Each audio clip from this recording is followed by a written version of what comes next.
नई मारुति दरवाजे के सामने आकर खड़ी हो गई थी। शायद भैया के ससुराल वाले आए थे।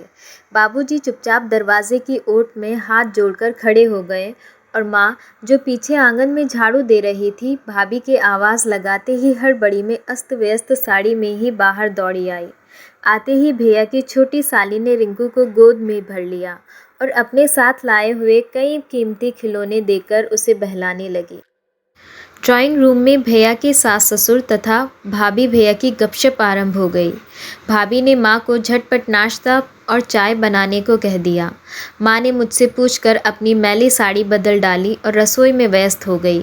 माँ और बाबूजी के साथ ही ऐसा समय मुझे भी बड़ा कष्टकर प्रतीत होता था। इधर भैया भाभी के हंसी ठट्टे और उधर माँ के ऊपर बढ़ता बोझ। ये वही माँ थी जो भैया की शादी से पूर्व कहा करती थी, इस घर में जल्दी से बहू आ जाए, फिर तो मैं पलंग पर ही पानी मांग कर पीऊँगी। और बहू आने के बाद कई बार पानी का गिलास भी बहू के हाथ में थमाना पड़ता था। जिस दिन भैया के ससुराल वाले आते थे, माँ कप प्लेट धोने और बर्तन मांजने का काम और भी फुर्ती से करने लगती थी। घर के छोटे बड़े काम से लेकर बाजार से खरीदारी करने तक का सारा भार बाबूजी पर एक मुश्त टूट पड़ा था। कई बार ये सब देखकर मन भर आता था, क्योंकि उन लोगों के आते ही माँ बाबूजी बहुत छोटे पड़ जाते थे। दरवाजे के बाहर बच्चों का शोरगुल सुनकर मैंने बाहर झांक कर देखा। कई मैले कुचैले बच्चे चमचमाती कार के पास एकत्र हो गए थे। भैया थोड़ी थोड़ी देर बाद कमरे से बाहर निकल कर देख लेते थे और बच्चों को इस तरह डांटते खदेड़ते थे मानो वे कोई आवारा पशु हों। भैया के सास ससुर के मध्य रिंकू की पढ़ाई तथा संस्कारों के बारे में वाक्य युद्ध छिड़ा हुआ था। रिंकू बाबूजी द्वारा स्थापित मोहल्ले के ही शिशु विहार में पढ़ता था, किंतु भाभी और उनके पिताजी का इरादा रिंकू को किसी पब्लिक स्कूल में दाखिला दिलवाने का था। भाभी के पिताजी बोले, इंग्लिश स्कूल में पढ़ेगा तो संस्कार भी बदलेंगे, वरना यहाँ रहकर तो बच्चा ख़राब हो जाएगा। इससे पहले भी रिंकू को पब्लिक स्कूल में भेजने की बात को लेकर कई बार भैया भाभी आपस में उलझ पड़े थे। भैया खर्च के बोझ की बात करते थे तो भाभी घर के खर्चों में कटौती करने की बात कह देती थी। वह हर बार तमक कर एक ही बात कहती थी, लोग पागल नहीं हैं जो अपने बच्चों को अच्छे स्कूल में पढ़ाते हैं। इन स्कूलों के बच्चे ही अच्छे पदों पर पहुंचते हैं। भैया निरुत्तर हो जाते थे। बड़े उत्साह से भाभी ने स्कूल में फॉर्म मंगवाया था। रिंकू को किस प्रकार तैयारी करानी थी, इस विषय में मुझे भी कई हिदायतें दी थी। वे स्वयं सुबह जल्दी उठ रिंकू को पढ़ाने बैठ जाती थी। उन्होंने कई बातें रिंकू को तोते की तरह रटा दी थी। वह उठते बैठते, सोते जागते, जब छोटे से बच्चे के मस्तिष्क में कई तरह की सामान्य ज्ञान की बातें भरती रहती थी। अब माँ और बाबूजी के साथ रिंकू का खेलना, घूमना, बातें करना, चहकना काफ़ी कम हो गया था। एक दिन वे माँ बाबूजी के सामने ही मोहल्ले के बच्चों के साथ खेलने लगा। भाभी उबलती हुई आई और तमक कर बाबूजी को भला बुरा कहने लगी।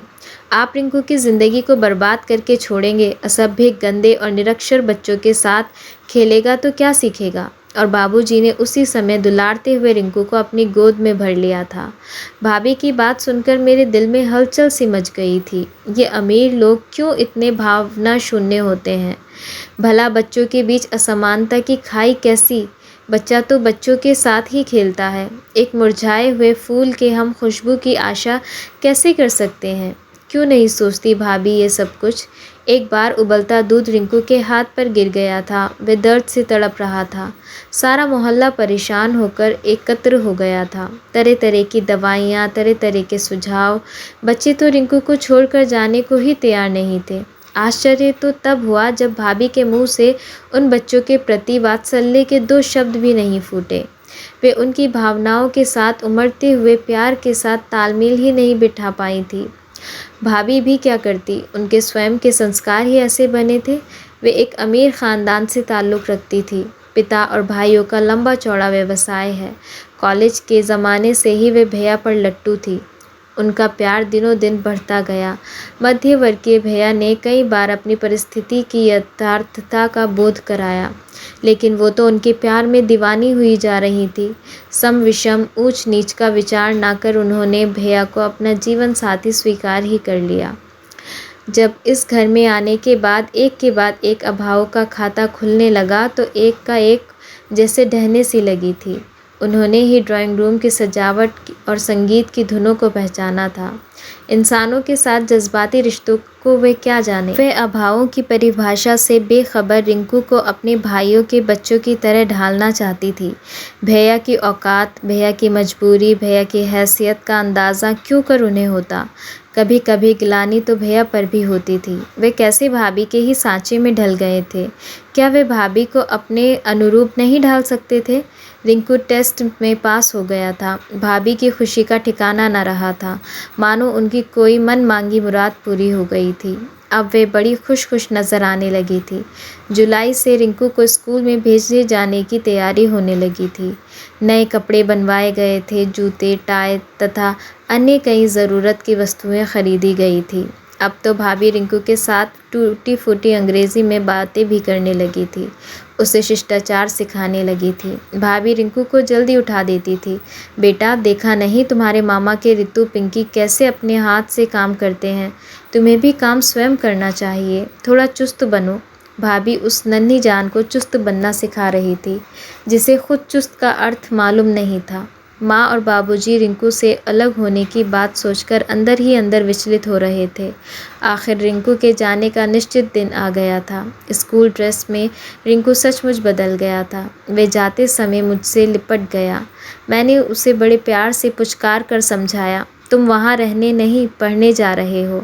वहाँ तुम्हारे जैसे बहुत से बच्चे होंगे, उनमें से कई तुम्हारे दोस्त बन जाएंगे। उनके साथ पढ़ना, उनके साथ खेलना। तुम हर छुट्टी में घर आ जाओगे। फिर माँ बाबूजी भी तुमसे मिलने आते रहेंगे। भाभी भी उसे समझाती रही। तरह तरह के प्रलोभन देकर माँ और बाबूजी के कंठ से आवाज़ ही नहीं निकल रही थी। बस वे बार बार रिंकू को चूम रहे थे। रिंकू की विदाई का क्षण मुझे भी रुला गया। बोगनवेलिया के फूलों से ढके दरवाजे के पास से विदाई के समय हाथ हिलाता हुआ रिंकू, माँ और बाबूजी के उठे हाथ तथा आंसुओं से भीगा चेहरा। उस खामोश वातावरण में एक आवाज़ उभरती रही थी।